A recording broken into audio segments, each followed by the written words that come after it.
जब श्री राम जी विवाह कर लिए थे और बारात की विदाई हो नहीं रही थी। बारात के विदाई के लिए जब जब अयोध्यावासी तत्पर हो जाते थे तब जनक जी कुछ न कुछ ऐसा बहाना कर देते थे कि बारात विश्राम हो जाता था।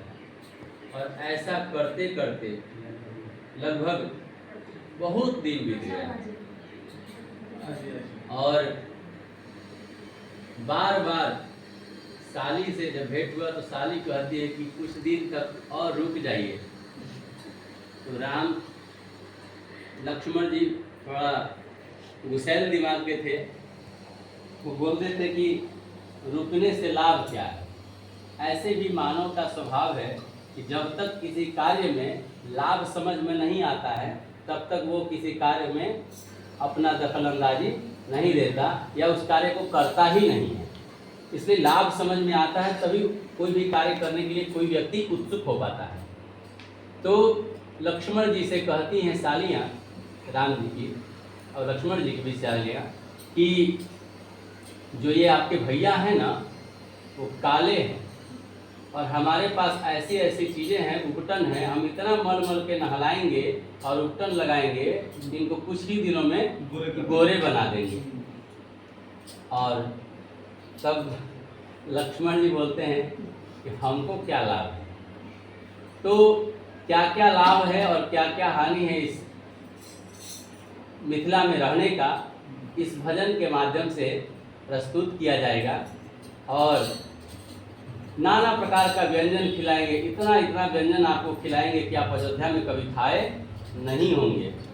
इसलिए पूरा मोटा करके आपको पूरा गोरा कर, आप तो गोरा हैं ही लेकिन आपको खिला पिला के पूरा तंदुरुस्त करके भेजेंगे। इसी बात को कहते हुए ये भजन है कि पहुना मिथिले में रहूना। भाई साली की आवाज़ है तो मधुरता तो होगी ही साली की आवाज़ में। और बड़े बड़े लोगों का भी ससुराल में कुछ नहीं चलता। राम जी पुरुषोत्तम थे इस संसार के लोगों के लिए, लेकिन वह भी जब ससुराल पहुँचे तो उनकी भी सालियाँ हक्का बक्का बंद कर दी थी। इसलिए ससुराल में कोई कितना भी विद्वान हो जाए, कितना भी तेज हो, उसकी सालियाँ चलने नहीं देती। वो हर प्रश्न का उत्तर उसके पास पहले से तैयार होता है। वो कह रही है कि ये पहुना मिथिले में रहूना, ए पहुना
Thank you.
Thank you.